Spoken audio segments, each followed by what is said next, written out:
Have you ever faced relentless societal pressures and harsh judgments just for pursuing your passion? Imagine being called names and doubted simply because you are a woman working late into the night. Those kind of experiences has taught me how to respond to those situations. Today's guest on Career Stories knows this struggle all too well. Despite the constant criticism and societal expectations, she rose to lead diverse teams and deliver remarkable results.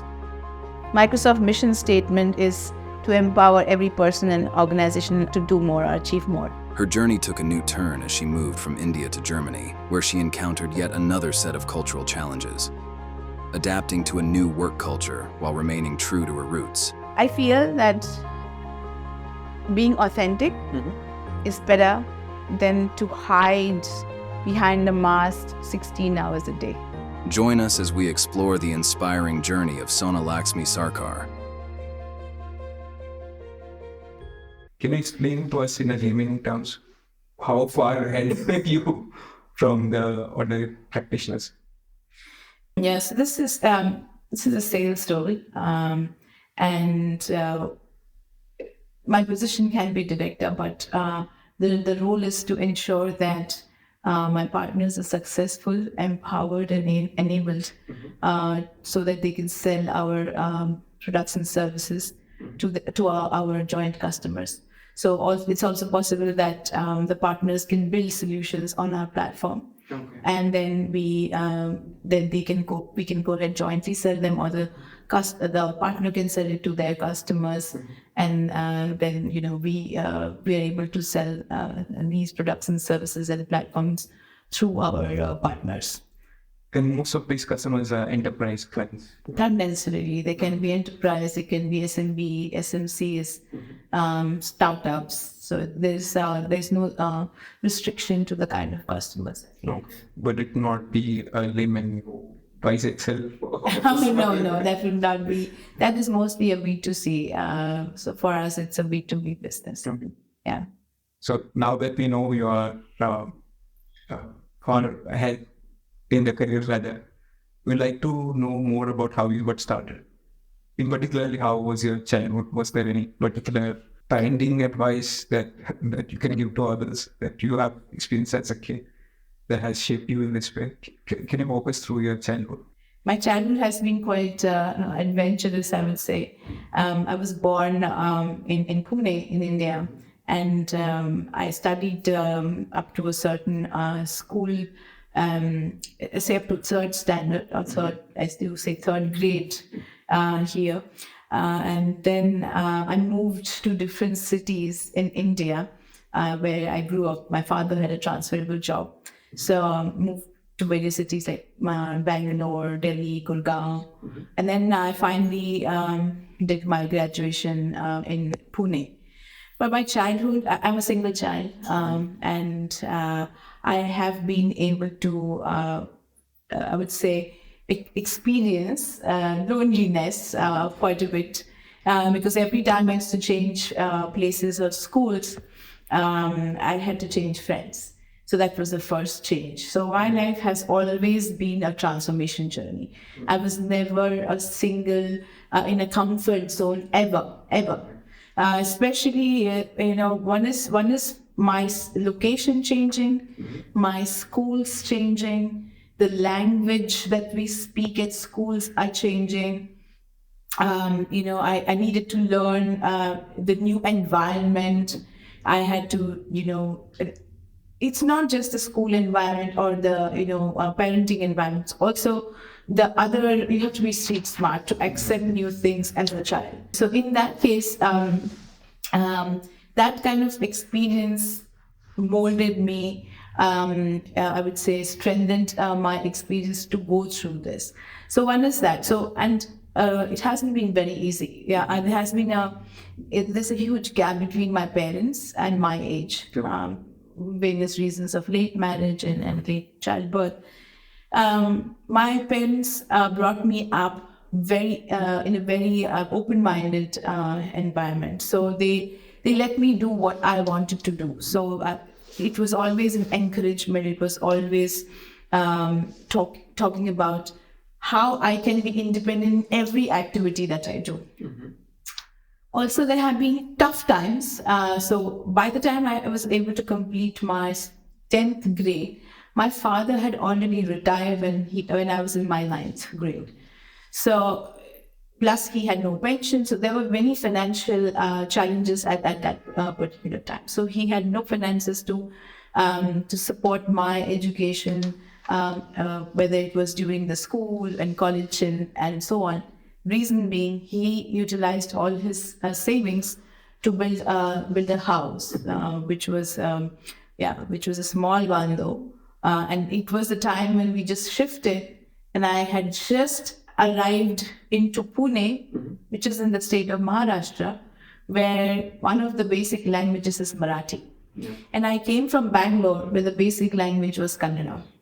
So you see the shift, and these are the most critical periods of time when you have to learn and pass out in SSC with high grades so that you get the right college. Yeah. So at that moment, it was all about how I learn the new language with absolutely extremely difficult situations with almost no shelter on the head because the house was getting built. So my parents and I were sitting in the house where we had no shelter, and then we had to take tuitions. Yeah. So I started taking tuitions starting from standard 9 to sustain our family financially. Yeah. It was the time when I didn't even have one meal a day. Oh. Yeah, at that time, we literally begged to people's homes to bring us kids for tuition. Mm-hmm. So that whatever money we get, we can use that for actually cooking and buying basic stuff. Then things went from standard 9 to standard 10. I had my SSC. I did my SSC. I passed with first class for a change. No, I mean, I was a good student throughout. May I just then give context to people who don't know how different those two languages are? Yeah. It's like Greek and German in terms of writing and the way it's spoken. Sorry. Yeah, sure. And therefore, so to pass and get at least the first class was also tough because of these reasons. And then, of course, I did pass it. I wouldn't say that was by chance, but I was always a good student. Mm-hmm. I always had first class marks, but then, coming from a CBSC, which is, by the way, an educational board, which is different than a SSC, which is a state board. So these are two different completely set up boards in the education systems, which differentiates the, I would say, kind of leveling in the education. Now they're trying to bring everything in parallel or in tandem, but otherwise it was different. So, at that time, so I passed SSC, and then I had a question, now what?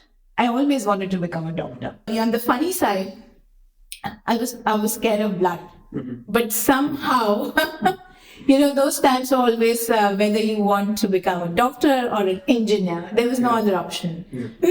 And therefore, I decided that with 72% marks, nobody's going to give me admission in a science college in Pune, which is already a first class. It's already a first class. So there were cut-off percentages, which was about, I think, 98% in Pune to get an admission in a science college locally. And then, so I decided, okay, I will do commerce. Mm-hmm. And that was not one of the best decisions as per other parents. My parents were okay. My parents said, please go ahead and do what you want to do. We don't need to think of what other people would think. So that's a parenting tip right there. Yeah. Just let your kids do what they want. And now the avenues are many. But when I was there, probably, I don't know when you were there, whether there were not many avenues where we could explore and take a chance. And like we just discussed, sometimes once we were speaking, is like we would study something that will get us a job and help us earn. Yeah, that was the meaning. That was the main aim. And everything was around, be a doctor or an engineer, because that definitely gives you a job somewhere. Anyway, so by then, so I decided I will do commerce. Now, only commerce will not get me a job, and I don't want to be just an accountant. So I said, now question comes is, what do I do? So what I heard was with commerce came chartered accountancy. It's the best combination. And I was compared to my sibling, not my own sibling, but my uncle's daughter, because she did her CWA. Okay. So again, another parenting tip, do not compare your relatives' children with yours. That's the second one, but this happens somehow or the other. So, well, again, second challenge, money. Where does finance come from? My father was already retired, money only went into building the house. So all that we had, and we had no idea about medical insurance, no idea. I was just in college, yeah. And so we knew that all the money that he saved is for medical requirements or emergencies. Anyway, so he was trying to see if he could get a job, but it was really hard. He's already attained his retirement age.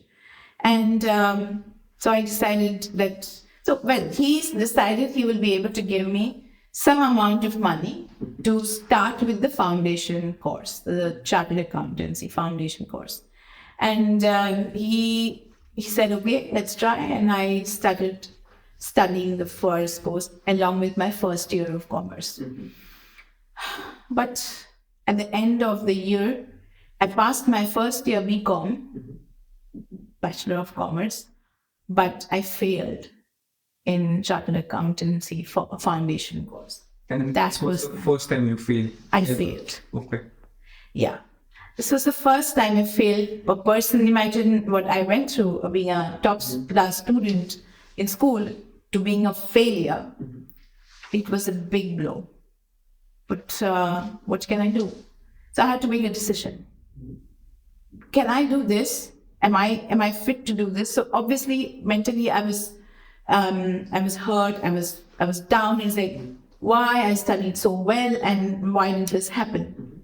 And then I said, can I do this again? When I spoke with my other friends who were doing the CA, and I knew that they had financial backup, they had the opportunity to try till they succeeded in CA. And that reminds me of my learning in school, try till you succeed. However, I did not have the leeway or the possibility to do that, or rather luxury to do that, I would say, because of because I failed, and that means my father's money is not well spent. Yeah. The ROI is, in my terms or anybody's terms, is not good. So at that time when I went to college, I hardly had, I don't know about rupees, how would you compare to euros, but I used to have just 10 rupees in my pocket. So 5 rupees to travel by bus to college, and then 5 rupees back. And when I went to, so that was the budget. And then when I had to go to the class for chartered accountancy, besides the fees, I got an additional 3 rupees because that's the amount it takes from my college to go to the class. So I had no other fringe benefits or pocket money to spend, say, on a vada pav or some snacks outside. But does it just you appreciate the money that you have now? Absolutely. Every single cent, every single paisa, I fully appreciate, and I thankfully that, universe, God, whatever you believe in, has given me that money now, of course. It has been hard work, but yeah. So, and then since then, I had to think what should I do next. So I spoke with my father, and I heard somebody in my area, housing area, that they were earning almost 1 lakh rupees, which is about 100K, I would say here, in 100K rupees 1 month. Yeah. And they were in IT. So I said, okay, what should I do? Should I earn that 100K? And how do I do it? And then I understood that we have to do some IT and get an IT job. So I had to have this discussion with my father again. And again, in context, this was completely unproven, was not known in the wider No. what is It was not known. Yeah, so at that moment, I had to speak with my father. Again, the question of money, how will we finance it, and will the ROI be negative again? That was a major concern I had in my mind, a lot of pressure. So I decided I will speak with him, and I have to ensure that I also start earning to ensure that I'm able to support my family. So these were the things that were storming in my head, and trying to see what fits best, while the ROI also shouldn't be negative. And those times there were these institutes like NIIT and APTEC, which were providing additional graduation or graduate program. But can I ask you a question Yeah. in between? So you are in this very difficult situation where literally your father's life saving is on the line, Yeah. and and there were a lot of charlatan institutes around that time. Yeah. And you had to take this risk, whether to go this way or not. Yes. Then how did you decide to take this, to trust them rather? Well, this is a risk. Sometimes you need to take risks, unknown risks, high risks. I always heard in news that high risk, high rewards. Yeah. But sometimes you have to take this risks because there were no other options. I didn't see any other options. CA was out of the way. Then CWA was out of the way. And I had to earn money besides also, just doing BCom. I knew that just BCom will not get me a good job, good earning job. So I had to take this risk. There was no other option. So I just spoke with people. I spoke with a couple of people. I went to the institute. I tried to find out what can be done, what cannot be done. Of course, again, a huge investment, about 50,000 rupees for 3 years, paid in installments. It was big money. 50,000 was big money. It was almost half the cost or that of the house that was built. So, Wow. Huge decision. And then, of course, when I went to NIIT and I'm between APTEC and NIIT, I chose NIIT. One, because it was exactly 15 to 20 minutes walk from the last bus stop that I had to get down from my home. So in terms of ease of travel was also good, whilst it was also in a safe place and a vibrant place where I could meet new people and learn. And then I had also asked them whether I can work. Okay. So they were happy to have me as a part-timer in the while I also studied. But was it like a trade-off between like you had to pay them and they pay money back to you? Oh no! It was not so much. The fees was really high, and what they would pay, we would be peanuts. But it will at least help me to pay my, let's say, commutation and a bit of say basic requirements at home. So I started being a counselor there and a student service administrator. I just started doing 2 roles at the same time. So in the morning at 7, I used to take the morning 6 o'clock. I used to take the bus. 7:30, I was in college studying second year BCom. So I was already in second year. And then after the college, I used to then take a walk until the NIT Institute. Then have a class from 11 to 1. And then from 1 to 5, I used to work there. Wow. And after 5, I used to run back to take the bus back home. And it used to take me 1 hour of travel from that location back home, provided that process were on time and never cancelled. But then when I started learning, I had to also think of ways to retain the knowledge. Yeah. And what I knew, because I used to take tuitions, I knew whatever I learned, I can retain more when I teach somebody else. And at that time, I was desperate to earn money. So whatever money came from NIIT was literally peanuts. It was hardly 1,000 rupees and a month. And then so I said, okay, I need some more. So now what do I do? So there was one institute that was looking for a trainer in the evening times, because because it was like an IT boom time. We said, okay, we have to also train the employees. Yeah. And they used to come to a small institute. So it was an institute which was in between the MIDC, so which is Maharashtra Industrial Development Corporation. So they had some students from companies like Sandvik Asia, and Telco and Bajaj and so on. So these were few people who wanted to learn basics. That was my opportunity again. So by the time I went back home, it used to be 6:37. I used to just drop my bag at my home, quickly wash up, and then take my bicycle. I had a bicycle. I used to ride the bicycle almost 1.5 kilometers, and I used to go and train the people whatever I learned in the morning. So it was, and I used to finish by 9:30 in the night.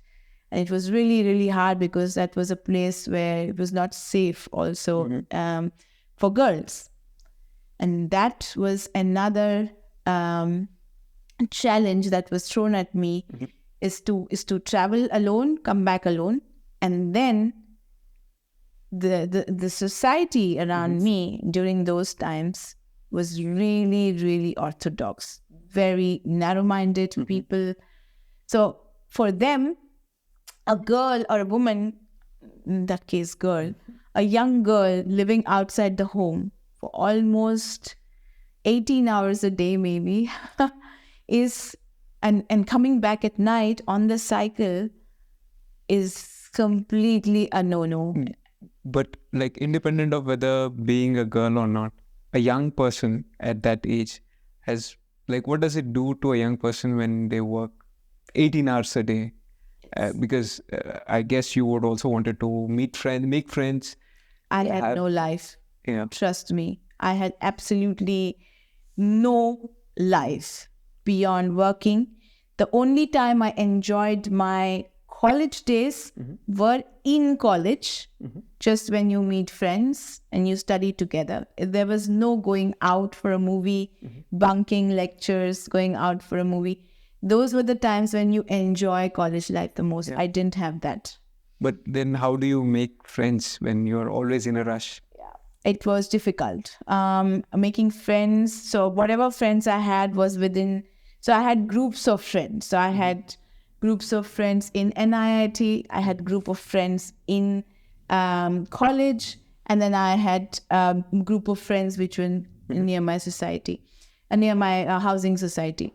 But they were all group of friends. So I did not have a close friend concept. Okay. Usually you have people from school whom you grew from childhood, and then you're best friends. My life was always transforming. So I had never a standard group of friends, standard group of people. What that helped me build. So when you say about friends, I can make friends with anybody. Okay. I can talk, I can make conversations with anybody. Okay. For me, adapting to new places, new people is never a challenge. Okay. So this is what it taught me, and today that's a gift I have, unsaid gift. Although I lost my, the fun time that you could have in college, but that was the situation I was in. One of the tough situations, but it added values, it added skills, it added this emotional intelligence into me of how to deal with different people. So diversity, and we talk about diversity today, but I think I have lived through diversity across India during my childhood, whether it's with people, it's states, languages, food, culture, everything. So this is how I kept making friends. So honestly, if you ask me, I had no fixed best friends or childhood friends in this situation. But does it create a regret that? Definitely. Okay. It does. Okay. At that time, sometimes when I become I used to have a very heated argument with my father. So I would say my father has been a complete guide, pillar for me forever. He has brought me up almost like a guy. And why I'm saying this like a guy is because India used to be and still is more of a patriarchal society. And when men, boys, or male child is always given preference over a female child. And if I am able to be that guy, I can, because I was alone. I do not have a backup. I do not have financial backup. I do not have sibling backup. I do not have a family. So I'm all alone. So what I need to do is I need to build myself in such a way that nobody can take undue advantage of me, and I can live in this cruel world, if I may call it. As parents would say, this is a cruel world. You have to be careful. But this is how I can sustain myself. Okay. So, and this taught me how to be bold. Okay. It taught me how to be courageous. Because when you go through these life situations, even for example, in the bus, the bus used to be so crowded, and you have to stand with your males in the bus, and sometimes you don't have the best of experiences physically. You feel harassed, you feel molested also sometimes because the situation is so hard. And how do you deal with that? So how do you answer? How do you deal? Do you have the fear of being feel ashamed or being assaulted or harassed at that point of time? How can you deal with it? So those are some things, again, has those kind of experiences has taught me how to respond to those situations. I was going to get back to that point when you said you had to travel alone to a very remote place, which was kind of unsafe when you were going to teach other people. Yes. How long did it take you to overcome that fear? Or did you ever overcome that fear? How long did you work there? I'm almost worked for 9 months there. Okay. Yeah. So it was very scary because I had situations where people followed me. Wow. Yeah. And then in those days, then I used to ask the owner of that place to call my father, because I knew that for a couple of days somebody was following me. Then I used to ask them to call my father, and that time my father did not even have a vehicle. Neither did he have a bike nor a car, so no vehicle. So he had to walk until there to bring me back. Okay. So even sometimes he used to reach home at 10:30 in the night because walking takes that long. True. So morning 6 to 10:30, I'm out of the home. And to get ready, I have to get up at 5. So my day, I used to be so tired. I had nothing. I had no energy to do anything else. Okay. So it was extremely hard. And I would say that also affects health. True.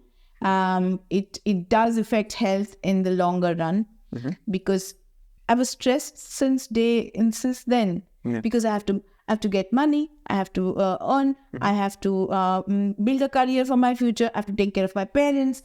And there were many other medical situations. My mother fell ill, then my father used to fall ill, so I used to deal with those situations all by myself. It was a complete, it wasn't a bed of roses at all. But as I've seen with other friends who have been in a similar situation, it's very easy to be hopeless at that point in time. Yeah. So can you recall what kept you going, as in what How did you find inspiration to keep on going during that particular time? Yeah, it's a good question. Honestly, it was my responsibility that I have to take care of my family. So it was that thing that kept me going always. That come no matter what, I have to take care of my family. And my father said, it was my inspiration. He said, you can do anything in this world if you want to. So he was the one who, I'm actually emotional, but he is the one who pushed me all the time. And he said, you are fit to do anything in this world. Just think of it, work on it, you can do it. So never give up, give up. So he was constantly there, who used to drive me to do better. I used to cry, I used to fight with him. And sometimes, like I said, I used to have major fights with my dad, and I said, you never let me enjoy my life. Like a normal teenager. Like a normal teenager. So, and I can imagine. I don't know if you have a son. You said, Yeah, I do. But if whoever has a daughter, especially when it comes to the father, I think that bond that is created is absolutely different. It's unexplainable, that bond. And with my father, I had that bond. So when I lost him in 2016, it was my angel lost in my life. He was my best friend. I used to be so open with him. So he was the one who kept me, kept encouraging me and going, continuously going. Okay. And then that was on the emotional side. But when you see you're doing things and you get some positive impact in return. So when I started, for example, when I was working in NIT, I started writing certificates. And when I started writing certificate and giving that certificate to somebody, the happiness on their face was so soothing to my conscience, that I'm making people happy. Yeah. And that impact. And they used to talk to me, and they said, give us some advice of how should we, which course should we take, and what should we do? Because I was also constantly being a student administrator and counselor. So I used to tell them what to do, and that showed increase in business for NIT. Yeah. But also the students were happy, and then when they see the certificate, they are smiling. I've always felt happy and contented when somebody else is happy because of me. Yeah. So that's also something that drives me from then. But I realized it late, that this is something that makes me happy. Those are some things that kept me moving during that time. Then let's transition from your time to NIIT to IT. Yeah. How did that happen? Well, NIT, that was again another roller coaster. And so when I finished NIT, it was in Y2K, year 2000. And you know what happened in year 2000. For our younger audience, can you explain What Y2K? was Y2K all about? Well, you can explain as well, but it's year 2000 was I would say a disaster for the internet because of the dates that had been set up in the internet. And at that time, the whole IT system was said that it's the most unbelievable, most crap thing that has ever happened to to the people. There was a downfall of IT because of the internet date set and everything. So at that time, the market was completely down. Whoever said will do IT and grow, no jobs. There were no jobs. And I was like, I'm back to square one. What happened to the ROI of my dad? Now what will I tell my dad? It's like playing in stocks, right? Yeah. And my dad is like, now what will you do? That money is gone. How do we get back the return on investment? So now it was a challenge for me again. I'm like, this cannot happen to me always. Yeah? And things have never come easy to me. If I compare myself with my other friends, other friends take 100% efforts, I have to take 300% efforts to get the same thing. True. So during that period, and I said, okay, what's the best thing to do? So year 2000, I decided that I will train more people. Because those are the only jobs available. A trainer in NIT was one of the career choices I had to make. And they were ready to pay me 4,000 rupees, which was a lot that time for somebody who spent. So I was trying to get the ROI in my mind. 50,000 for 3 years, so 4,000 if I get for a month, still okay, not bad. Yeah. How many decades have you have to work to get that? Yeah, true. Exactly. So, we tried, and I tried other interviews. I failed because NIT teaches you programming. But you've never done programming in real, right? Sure. And I don't know if you've done C++, linked, what's that? Linked, whatever that is. LinkedIn's or whatever. I don't know what's that called. Anyways, those were the toughest ones. And at that time, I was like, I've never done coding in my life. It was just in NIT I've been doing this coding. How will I do this? And they had given a test. No idea. By the way, you meant linked lists. Linked lists, Yeah, exactly. Had no idea. And those were the times I failed the test again. So third failure. And that time, again, it was very, very disheartening. You know, it breaks your heart, literally. It's like having a breakup with your partner or something.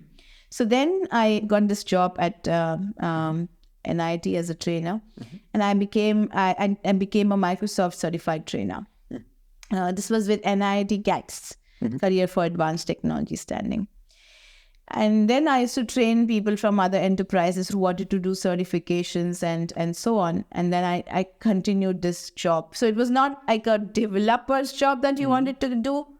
A salary, what was the target salary of 1 lakh per month? Yeah. And what am I getting? 4,000 per month. Not even, so 40,000. Yeah? Which is like 4% of the... Oh. And then, so this is how I started with IT. I did my Microsoft certifications. Besides being a trainer, I was a Microsoft certified solutions developer. Nobody cared. Okay, so what? But will you do a program for us? Will you write a code? Will you, run mainframes? I have no idea what you're talking about. But yeah, so I was but training, and I was imparting knowledge, and that's one of my passions. And yeah, this is something I would like to share even today, and this will be there forever. My mission is to enable people and make them happy by imparting knowledge. Even if that brings happiness to one person, my mission is accomplished. So, and that's why...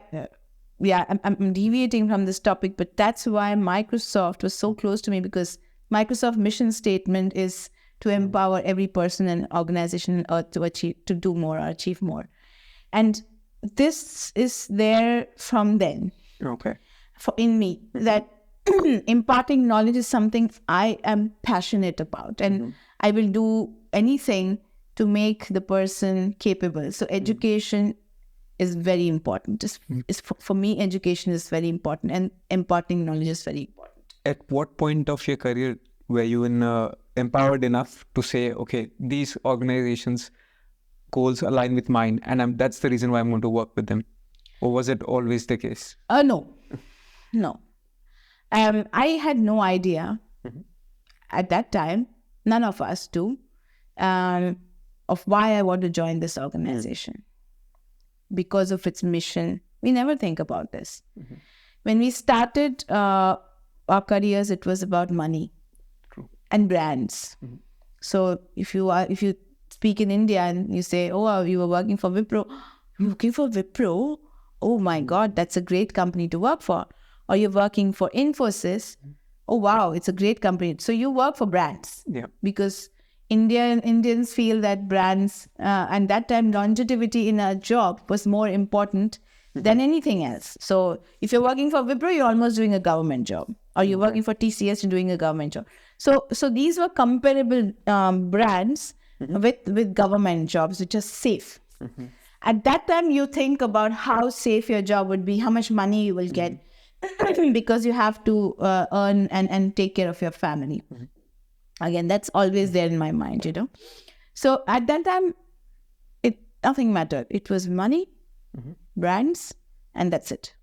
These were the reasons why I wanted to join these companies. So this shift from being a trainer into core IT, which is IT infrastructure services or whatever you can call it before, was again from Pune to Hyderabad. New place, new job, new place, new role, no idea what it was about. And that transformed again the way I think. I joined GE. Yeah, okay. GE, Jekis IT Services in Hyderabad. So Pune to Hyderabad, new location, new culture, new systems, new weather, and then we had new company altogether. But GE taught me a lot of things. Went in there as a help desk agent. But was it challenging from a societal point of view to go to a different city, live alone? Absolutely. Can you talk about that? Yeah, absolutely. First of all, I'm the only child of my parents. So when I'm so emotionally attached to my father, and from there, his side too, how interesting it is or how difficult it would be for him to sacrifice his, I would say, love or passion to let me get out of the home. It was the first time I was moving out of home alone into a new city, a new place, a new company, and to adapt into a place where I would stay on my own with other people whom I don't know, or maybe alone, no idea, and work in shifts which I've never thought about. And I had to work for shifts, which was in the evening until mid of the night, or even mid of the night until the next evening. So I would have never thought of this process. So adapting to new ways of working and living. Okay. So they paid me almost double. Therefore, I chose to go there. And the brand GE was known. My father knew GE. So he said, if you're getting into GE, just go. Again, he was the one who said, you go out of the home, go to the city. He let me go alone, and then he had somebody who helped me there and to meet me and set up. But we were a group of people who went together. We stayed together. Was there for 1 year. Those things taught me again new things. So constant transformation again here. I'm coming back to the point of transformation. So my life has always been transforming. So that gives me those skills. And there is to adjust again with new people was slaves day in and day out in a new surround, in a new house, new people, new girls, and then we have neighbors, new landlords, everything was new. Even food, cooking own food, and everybody has different palates. How do you come together to live together and stay harmonious at home? Yeah. So that was a new experience that I had to learn. But weren't there any societal pressures, because you had mentioned earlier as well? Of course. It has always been there. I have been addressed with different names that are not even, I can't even spell them out. Because I was I was working in a call center, which is not a technical help desk. I was known by a call girl in my society, and they said, "Oh, she works in the night. We don't know what she's doing all the night, and she must be a call girl." Is it where your parents lived, or is it where you lived? No, where I live was Hyderabad, because the company and people knew about the company, so they knew that we were working there, and how it works there. At least they were much more forward thinking that area than Pune, or because nobody else knew about this business. They were the first in this business of technical help desk, where GE has their own employees calling for help desk support. So nobody knew about this. So, but I was known as a call girl in my place where my father and mother used to. So in this scenario, my parents had to also face these kind of adverse societal pressures and deal with them. But they were strong, and they said, you guys don't know what she's doing. We know what she's doing, and we are 100% sure that our daughter is doing the right thing. That is important for her. Kudos to them. Parenting tip number 4. I don't know which now. I'm now losing track. But obviously, not everybody is able to do that. You have to be really bold, let go of inhibitions, let go of fear, first of all, and think that you can do it. Yes, you can. Come what may, just do it. So this is the I would say energy I always live with. So that's how my childhood plus adult, a little bit of teenager and start of adulthood happened. Around this time was the first time in your life when you had enough money, had not so long or adverse working hours continuously. Were you also planning or thinking about your career, or was it just like being a young person, be there, enjoy the moment, make friends finally? Yes, made friends finally. That was the time I started enjoying my life. That's where I was away and I could go to movies, have Hyderabadi biryani, paradise. I'm sure you know about it. But so that's that's the time where I had really started enjoying my life besides working. I wouldn't say I had enough money. That was just enough to stay and send back money home. So that was okay. But at the same time, I was thinking, because GE was an environment where I could see people grow. And my father's wish was that I become a managing director of a firm. And that's how he wants to see me, either retire or become that and be there.